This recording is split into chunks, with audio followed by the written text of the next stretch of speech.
That's a very important thing to say. Yeah, please, go ahead. Have you decided if you're going to suspend military aid to Ukraine? Have you made that decision? Well, I haven't even talked about that right now. I mean, right now, we'll see what happens.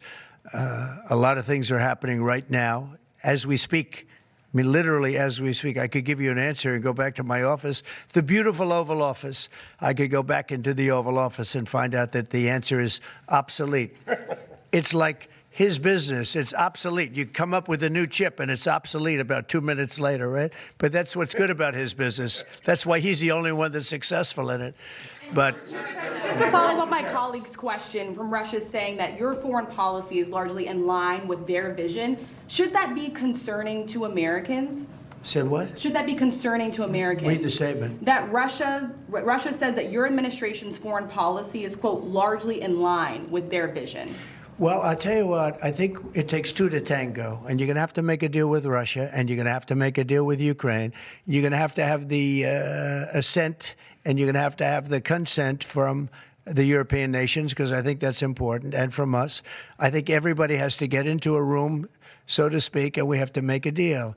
And the deal can be made very fast. It should not be that hard a deal to make. It can be made very fast. Now, maybe somebody doesn't want to make a deal. And if somebody doesn't want to make a deal, I think that person won't be around very long. That person will not be listened to very long because I believe that Russia wants to make a deal. I believe certainly the people of Ukraine want to make a deal. They've suffered more than anybody else. We talk about suffering.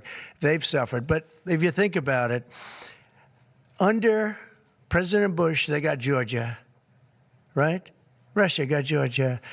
Under President Obama, they got a nice big submarine base, a nice big chunk of land where they have their submarines. You know that, right? Crimea. Under President Trump, they got nothing. And under President Biden, they tried to get the whole thing. They tried to get the whole big Ukraine, the whole thing. If I didn't get in here, they would have gotten the whole thing. So I can only say, you can go back to Bush, you can go back to Obama, and go back to Biden. They took a lot. The only one they didn't get, you know what I gave them? I gave them anti-tank missiles. That's what I gave them.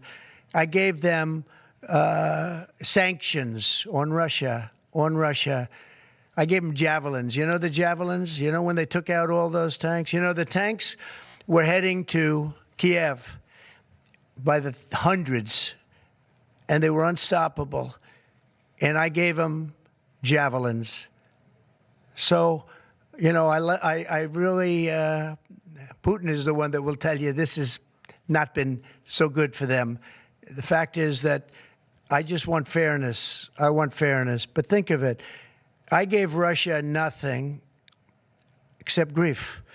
I gave them nothing. I gave them sanctions and javelins. That's what I gave them. Obama gave them sheets, and you heard that statement before. It's a very famous. Trump gave them javelins, and Obama gave them sheets, and then they say how close I am to Russia. And let me tell you, we have to make a deal because there are a lot of people being killed that shouldn't be killed. But remember, Trump gave them nothing, and the other presidents gave them a lot. They gave them everything. On trade, you met with Argentine President Javier Milei at CPAC. He wants to sign a free trade agreement with the United States. Is that something that you would consider even with Argentina or any other country? I'll consider anything. And Argentina, I think he's great, by the way. I think he's a great leader. He's doing a great job. He's doing a fantastic job. Brought it back from oblivion. Yeah, we'll look at things. We're looking at the UK with things. It doesn't have to be tariffs, but tariffs are easy. They're fast. They're efficient. And they bring fairness. For instance, when people kill their dollar, their equivalent of the dollar, whether it's the yuan or the yen in Japan or the yuan in China, when they drop them down, that puts us at a very unfair disadvantage. So all I have to do is say, Howard, we're going to have to raise the tariffs a little bit because I've called President Xi, I've called the leaders of Japan to say you can't continue to reduce and break down your currency. You can't do it because it's unfair to us. It's very hard for us to make tractors, Caterpillar, here when Japan, China, and other places are killing their currency, meaning driving it down. So all of these things add up.